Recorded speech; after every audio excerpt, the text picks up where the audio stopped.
Hello, എല്ലാവർക്കും ആദ്യമേ തന്നെ പെസഹ വ്യാഴത്തിൻ്റെ ആശംസകൾ നേരുന്നു. ഇന്നത്തെ പ്രത്യേകതയായ പെസഹ അപ്പത്തിൻ്റെ അഥവാ ഇൻട്രിയപ്പം വളരെ എളുപ്പത്തിൽ എങ്ങനെ ഉണ്ടാക്കാം എന്നുള്ള വീഡിയോ ആയിട്ടാണ് ഞാനിന്ന് വന്നിരിക്കുന്നത്. അതിന് വേണ്ടുന്ന ഇൻഗ്രീഡിയൻസ്: 1 കപ്പ് അരിക്ക്, പച്ചരിക്ക് 1/4 കപ്പ് ഉഴുന്ന്, അത് നന്നായിട്ട് കഴുകി അതിൽ ഒരു മിനിമം ഒരു 5-6 മണിക്കൂറെങ്കിലും കുതിർത്താനിട്ടിരിക്കണം. അങ്ങനെ എടുത്ത് വെച്ചേക്കുന്നതാണ്, കുതിർത്തി വാർന്ന് വെച്ചേക്കുന്നതാണ് ഇത്.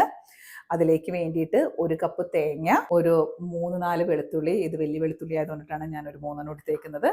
അതേപോലെ തന്നെ 3-4-5 ചുവന്നുള്ളി, ഒരു 1/2 ടീസ്പൂൺ ജീരകം, പിന്നെ ആവശ്യത്തിന് ഉപ്പ്.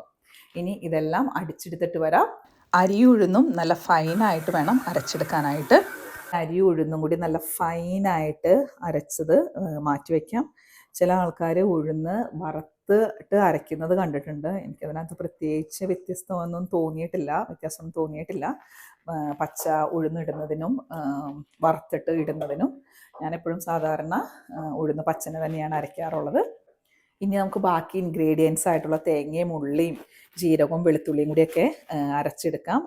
അത് അരയ്ക്കുമ്പോൾ ശ്രദ്ധിക്കേണ്ടത് എന്താണെന്ന് വെച്ചിട്ടുണ്ടെങ്കിൽ, തരിതരിപ്പായിട്ടാണ് തേങ്ങയും ഉള്ളിയും വെളുത്തുള്ളിയും ജീരകവും എല്ലാം കൂടി അരച്ചെടുക്കുന്നത്. നന്നായിട്ട് അരഞ്ഞ് പേസ്റ്റായി പോകരുത്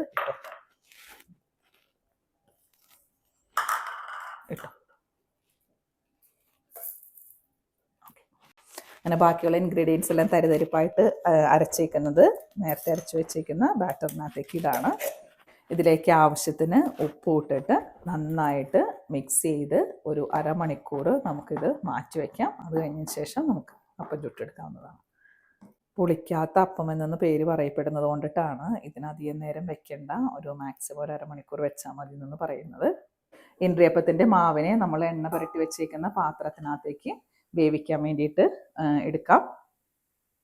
വിശുദ്ധിയുടെ പ്രതീകമായിട്ട് നമുക്ക് ഇതിനകത്ത് കുരുത്തോലയാണ് വെക്കുന്നത്. ഇവിടെ കുരുത്തോല ഇല്ലാത്തത് കൊണ്ടിട്ട് അതിൽ നിന്ന് വെഞ്ചിരിച്ച ഒലിവിൻ്റെ ഇലകളാണ് ഇതിനകത്ത് കുരിശാകൃതിയിൽ വെക്കുന്നത്.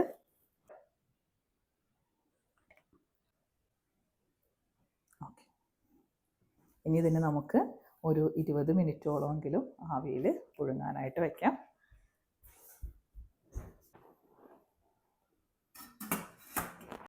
അങ്ങനെ നമ്മുടെ പെസഹ അപ്പം അഥവാ ഇൻട്രിയപ്പം റെഡി ആയിട്ടുണ്ട്. എല്ലാവരും കുടുംബത്തോടൊപ്പം സന്തോഷമായിട്ട് പെസഹ ആഘോഷിക്കാൻ സാധിക്കട്ടെ എന്ന് ആശംസിക്കുന്നു. ഒരിക്കൽ കൂടി പെസഹയുടെ ആശംസകൾ നേരുന്നു.